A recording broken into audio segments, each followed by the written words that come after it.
अस्सलाम वालेकुम व्यूअर्स। आज मेरा मौजू है फैटी लिवर, जिगर पे चर्बी आ जाना। ये आजकल बड़ा हॉट टॉपिक है और ये मेजॉरिटी वो लोग जिनका पेट निकला हुआ है, चाहे वो मर्द हो या औरत, जिनका भी पेट थोड़ा ज़्यादा निकला हुआ है, तो समझ जाएं कि उसमें 50% से ज़्यादा चांस है कि उनके जिगर पे चर्बी होगी।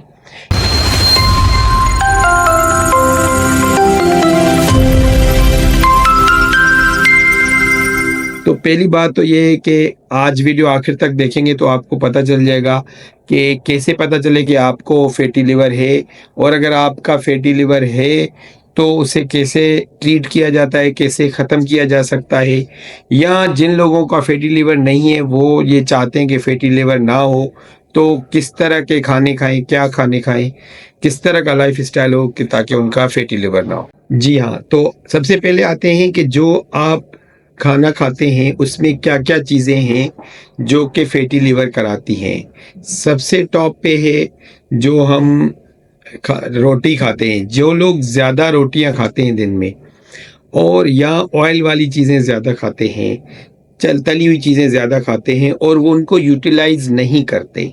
ज़रूरी नहीं है, कोई ऐसे भी लोग होंगे जो ऑयली चीज़ें भी खा रहे हैं, रोटी भी ज़्यादा खा रहे हैं, लेकिन वो मशक्क़त इतनी कर रहे हैं कि जितनी एनर्जी मिलती है ऑयल और रोटियों से, उससे ज़्यादा वो यूटिलाइज़ करते हैं।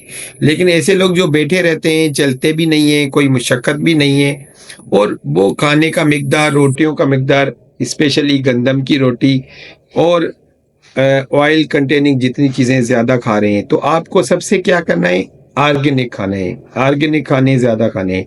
ऑर्गेनिक खाने में क्या है, अगर किसी को फैटी लिवर हो जाए तो अब वो क्या एहतियात करें, कोशिश करें मल्टीग्रेन आटा खाएं, या जैसे हम कहते हैं कि भाई चक्की का आटा, ये चक्की का तो सारा चक्की का आटा, लेकिन जो चक्की से पीसा हुआ पूरा गंदम खाल समेत होता है वो आटा, या मिक्स करें, मल्टीपल ग्रेन करें, या जोअर या बाजरा का आटा, और क्वांटिटी ओवरऑल कम रखें।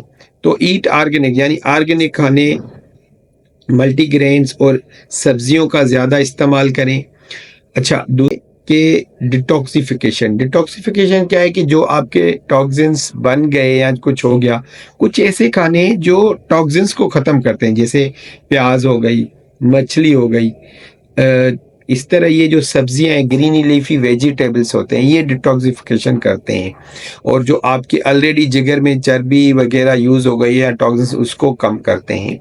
ये दूसरी बात हो गई। तीसरा, अगर आप कह रहे हैं कि मैं खाना भी कम खाता हूँ या खाती हूँ, लेकिन फिर भी मेरा पेट बढ़ रहा है या मैं मोटा हो रहा हूँ, तो फिर क्या करें, आप फास्ट करें। अगर आप मुसलमान हैं, रोज़े रखें। अगर आप रोज़ा रखते हैं तो 13 से 14 घंटा आप कुछ नहीं खाते। सहरी हल्की-फुल्की करें और अफ्तारी नॉर्मल करें। तो अगर आप रोज़े रखेंगे तो सबसे बेस्ट हल है डाइटिंग का, या फिर जिगर की चर्बी ख़त्म करने का, वो फास्ट। दूसरा ऑप्शन है इंटरमिटेंट फास्टिंग। अगर आप रोज़ा नहीं रखते तो इस तरह करें कि अगर आपका फैटी लिवर है तो आप 10 बजे नाश्ता करें और शाम 6 बजे डिनर करें। बीच में कुछ न खाएं, और शाम 6 से 7 बजे डिनर के बाद फिर घूम के सुबह 10 बजे नाश्ता करें। तो ये आपका आराम से रात शाम 6 से सुबह 10 बजे तक 12-14 घंटे का ये इंटरमिटेंट फास्टिंग हो गई। प्रॉपर रोज़ा भी नहीं हुआ, लेकिन आपकी इंटरमिटेंट फास्टिंग हुई। इससे भी आपका फैटी लिवर कम होगा।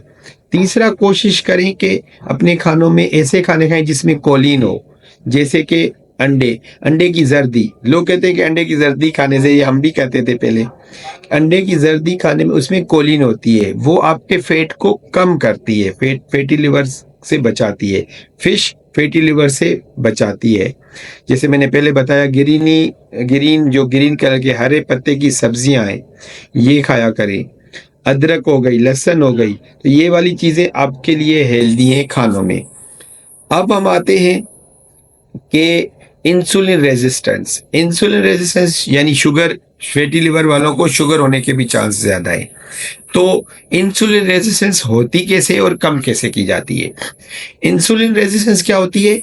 जो आप मीठा खाते हैं, चीनी कंटेनिंग, शुगर कंटेनिंग जितनी भी चीज़ें, अगर आपने ज़्यादा ऐसी चीज़ें खाई जिसमें बहुत ज़्यादा मीठा है, मिठाई हो गई, ज़्यादा मीठी चाय हो गई, या बेकरी की चीज़ें हो गई, तो इसमें या इवन मैंने जैसे पहले कहा रोटी का बहुत ज़्यादा मिकदार हो गया, वो भी ग्लूकोज में कन्वर्ट होता है। तो इससे क्या होगा, जब बहुत ज़्यादा मीठा खाएंगे तो इंसुलिन भी बहुत ज़्यादा ब्लड में रिलीज होगी। फिर जब भी आप मीठा ज़्यादा खाएंगे इंसुलिन ज़्यादा रिलीज होगी। तो जो बार बार इंसुलिन ज़्यादा रिलीज होगी लबलबे से, पेनक्रियास से, तो हमारे बॉडी जो टिश्यूज़ हैं वो इंसुलिन क्या करती है, मिठास को खुलियों में अंदर डालती है।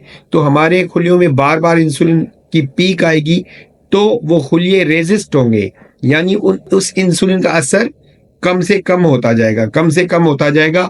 और आगे जाके क्या होगा, जो बड़ी उम्र की शुगर होती है मोटापे में, कि इंसुलिन बनती तो है लेकिन वो काम नहीं करती, मिठास को ग्लूकोज को खुले में नहीं डालती और ब्लड में शुगर बढ़ जाती है जो कि शुगर है। तो इससे बचने का आप खुद ही समझ गए कि आप क्या करेंगे, जिसमें भी शुगर है, मिठास है, चीनी है, वो चीज़ें कम कर देंगे या स्टॉप कर देंगे, वो बंद कर देंगे। तो इससे आपका इंसुलिन रेजिस्टेंस।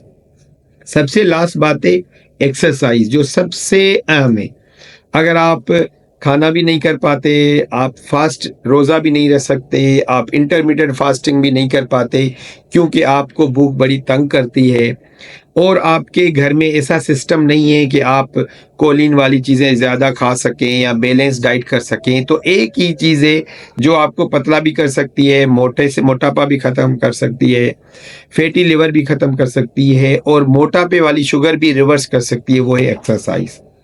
एक्सरसाइज करनी होगी। अगर आप खाने के शौकीन हैं तो आपको एक्सरसाइज क्या है कि खाली पेट पे आपको तेज तेज रनिंग, पहले वॉक, फिर तेज तेज रनिंग, फिर इतनी तेज रनिंग के पसीना आए।